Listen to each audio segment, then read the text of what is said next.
Dear colleagues, good afternoon. Our government delegation, as you know, has just returned from a trip to the People's Republic of China. Mikhail Vladimirovich reported to me in detail on the results of this work. I believe it was very timely, informative, and very useful. After completing the discussion of the main issues, I would like to ask Mikhail Vladimirovich to inform all our colleagues about this. Our main topic today is transport security, and the speaker is Transport Minister Andrei Sergeyevich Nikitin. Can I discuss something? Not on the agenda? Yes, please.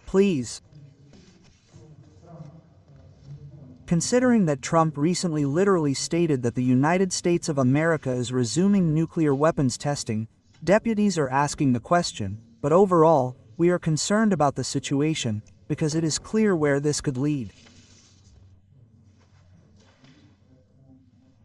Therefore, based on what you said 2 years ago, on behalf of your country, that if the US resumes nuclear weapons testing, Russia has every right to do the same. On this topic, which concerns virtually every member of parliament, and these questions are being raised, could you please clarify what steps and actions we will take, given that this is truly an extremely important topic, especially since the President of the United States of America has spoken out on it? Well, yes, indeed, this is a serious matter. Well, colleagues, let's hear from Defense Minister Andrei Rovich, please, I beg you. Dear Vladimir Ivanovich, dear colleagues, we must certainly focus not only and not so much on the statements and pronouncements of American political figures and officials, but above all on the actions of the United States of America. And these actions clearly indicate Washington's active buildup of strategic offensive weapons.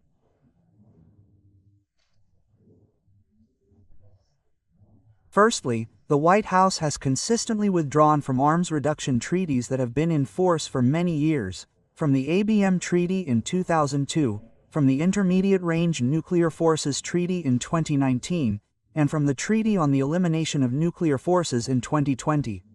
Therefore, a possible U.S. abandonment of the moratorium on nuclear testing is entirely logical and could be a step by Washington to undermine the system of global strategic stability.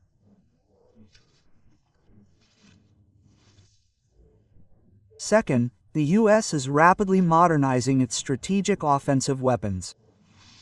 Work is underway to develop a new intercontinental ballistic missile, the Santina, with a new nuclear warhead.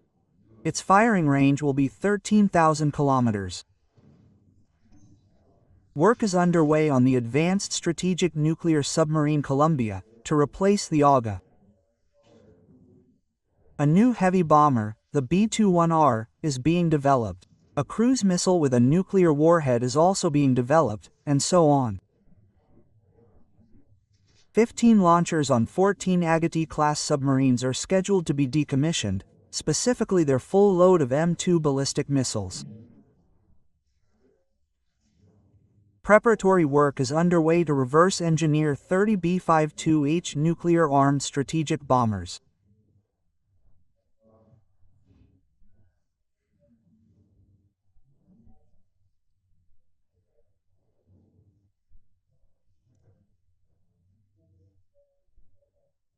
Third, the Americans have begun implementing the Golden Dome program, which provides for both anti-missile interception and pre-launch destruction of Russian and Chinese ballistic missiles. Fourth, the U.S.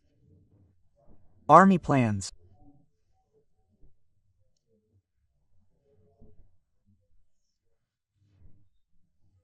to adopt the new Dark Eagle medium-range missile system with hypersonic missiles with a firing range of 5,500 kilometers by the end of this year. Further deployment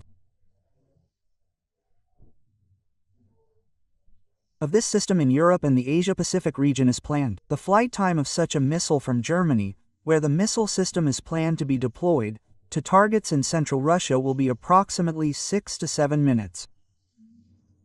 And fifth, Washington regularly conducts strategic offensive force exercises. The last such exercise, Global Tender 2025, which focused on, I want to emphasize, preventive nuclear missile strikes on Russian territory, took place in October of this year. Generally speaking, this is a unified set of measures, including possible U.S. plans to conduct nuclear tests, which significantly increase the level of military danger for Russia.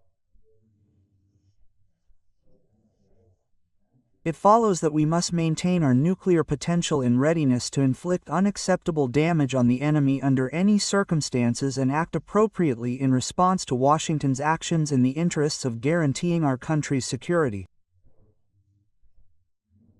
Taking into account the above, I consider it advisable to begin preparations for full-scale nuclear tests immediately.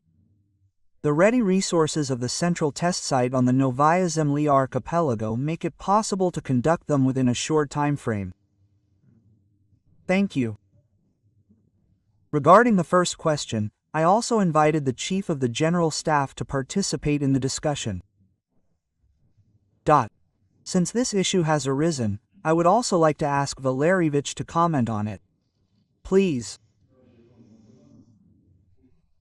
Comrade Moderator, the fact that the American side has not provided an official explanation for President Trump's statement regarding the resumption of nuclear testing does not provide grounds to believe that the United States will not begin preparing for, and then conducting, nuclear tests in the near future. The American country may continue to evade official explanations. But this changes nothing, because if we do not take appropriate measures now, we will miss the opportunity to respond promptly to the actions of the United States, since the time required to prepare for nuclear tests, depending on their type,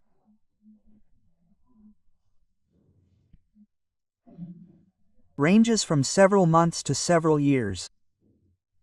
We are aware of statements by a number of high-ranking American officials regarding the resumption of nuclear testing in the United States. And an analysis of these statements indicates Washington's determination to prepare and conduct them. Regarding clarification, many colleagues received a telegram from the Ministry of Foreign Affairs, from our ambassador in Washington, on this matter. Sergey Evgevich, do you have it?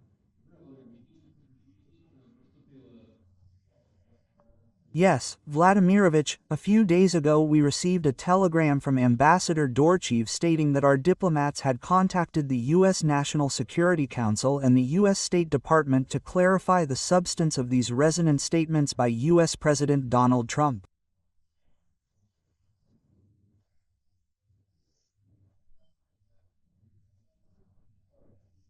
Our diplomatic colleagues inquired about the specific meaning of the statement made the day before regarding the U.S. leader's instructions to the Pentagon to immediately begin nuclear weapons testing and requested clarification from the National Security Council and the State Department.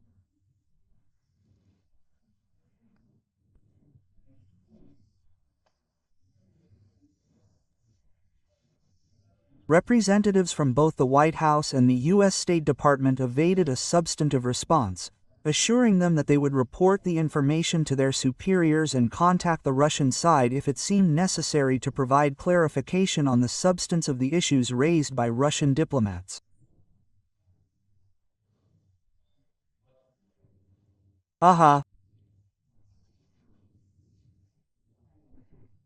Sergei Koshgetovich, I know the Security Council also addressed this issue and analyzed what was happening.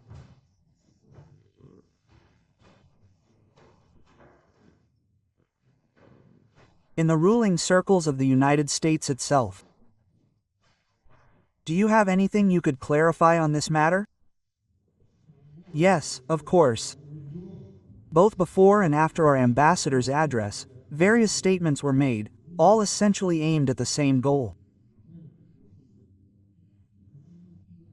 After the last statement made by the President of the United States on November 3rd, a long interview was released in which he repeatedly stated that the United States would resume nuclear weapons testing.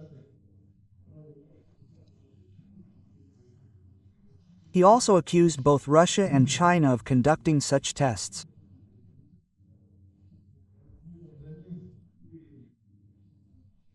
Defense Minister Hexet, either immediately after him or before him, reported that the Pentagon was promptly fulfilling the American president's order to resume nuclear weapons testing.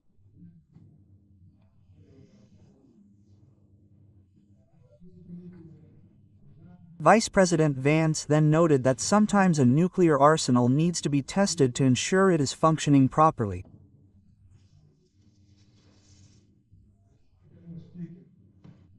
House Speaker Johnson is pushing him, claiming that resuming testing is a show of force necessary to maintain peace and deter Russia and China.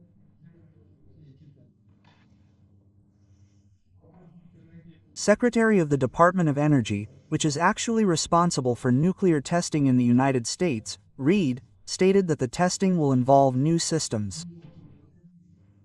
These will be non-nuclear explosions.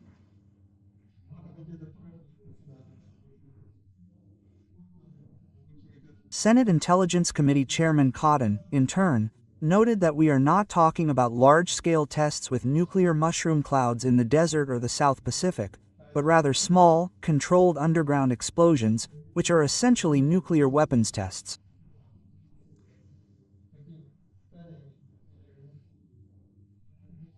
This will allow the United States, and I quote, "This will allow the United States to test both systems that have long been in service and advanced nuclear weapons models." And based on an analysis of all these statements and all these declarations, we are not entirely clear about the future actions and steps of the United States of America in terms of conducting or not conducting nuclear exchange tests. Yeah. Alexander Aselovich, your service deals with issues known to us, primarily countering foreign intelligence agencies within the Russian Federation, but some of your work also concerns the activities of special services abroad. What is your opinion? Vladimirovich, well, of course, the situation is very complex, challenging, and I agree that it must be taken very seriously, but many questions arise before a concrete decision can be made. I believe, in this regard, I ask you to give us time to thoroughly understand all of this and prepare appropriate proposals. Well, fine. I've highlighted some of your statements and your opinion, and I'd like to point out that Russia has always strictly adhered to its obligations under the Comprehensive Nuclear Test Ban Treaty.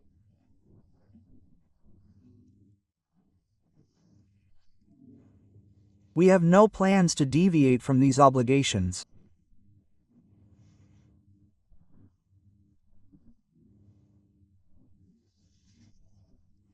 At the same time, indeed, back in my address to the Federal Assembly in 2023, I stated that if the United States or other states party to the relevant treaty conduct such tests, Russia will also be required to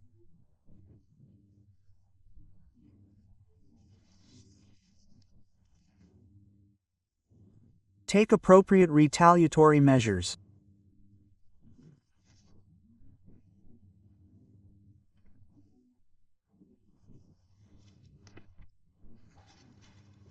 In this regard, I instruct the Ministry of Foreign Affairs, the Ministry of Defense of the Russian Federation, special services, and civilian agencies, as well as the relevant civilian agencies, to do everything possible to gather additional information on this matter, analyze it within the Security Council, and submit coordinated proposals on the possible commencement of work on preparing for nuclear weapons tests.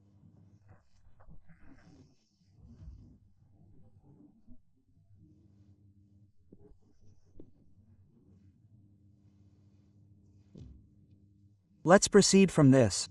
I await your report. Let's move on to the main issue on today's agenda. Please, M.